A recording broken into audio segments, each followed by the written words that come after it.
Today I'm going to talk about anchors and what anchor I use most when I'm on the river. This is what I call an old school river anchor. These anchors have been in existence for years, I'd imagine. The cat man, the cat fisherman, there's not a whole lot of products out there for him, so he has to kind of come up with his own innovative products, so to speak, and the anchor has always been one of them. You know, nobody wants to cut an anchor rope, and that's the reason that this is built the way it is.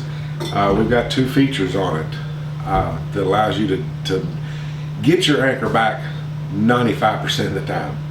The first way to hook it is just through the top loop, and you tie a couple simple knots. This is the way I do it. There may be a more correct way out there, I don't know, but I'll do a couple overhand knots, and then I will take on the tag end and make another knot and cinch it down so that it cannot ever slip. And a lot of times I also put some black tape around it. I'll just tape all this up with black tape.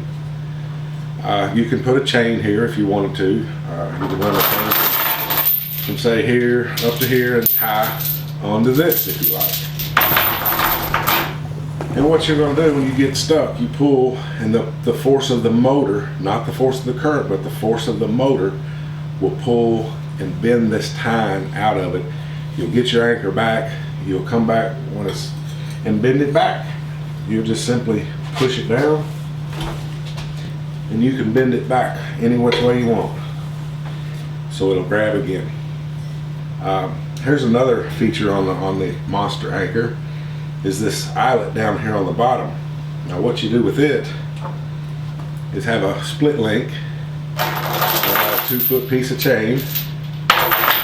We're going to put the split link on down at the bottom, follow the chain on the split link, and then we're going to squeeze it together, making a good connection.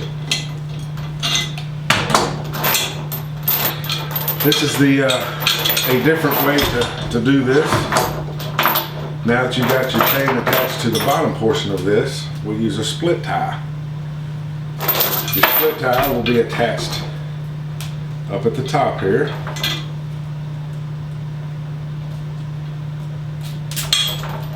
And it's just not any split tie. You've got to get split ties that are like rated for hundreds of pounds of torque.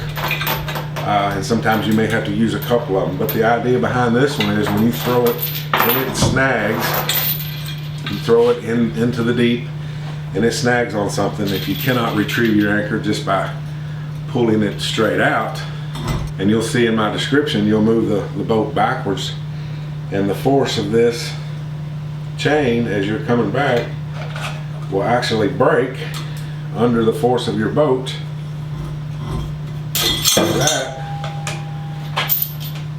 and then it brings it straight out the way it came, therefore giving you a chance to get your anchor back instead of having to cut your anchor rope. Okay guys, that's the two ways you can install your rope and use your Monster anchor in the rivers. They'll work in the lakes too. They'll dig in the mud. They've got 2 inches of tines. They'll dig in the mud. But this is more of a rocky, hangy, gravel type anchor.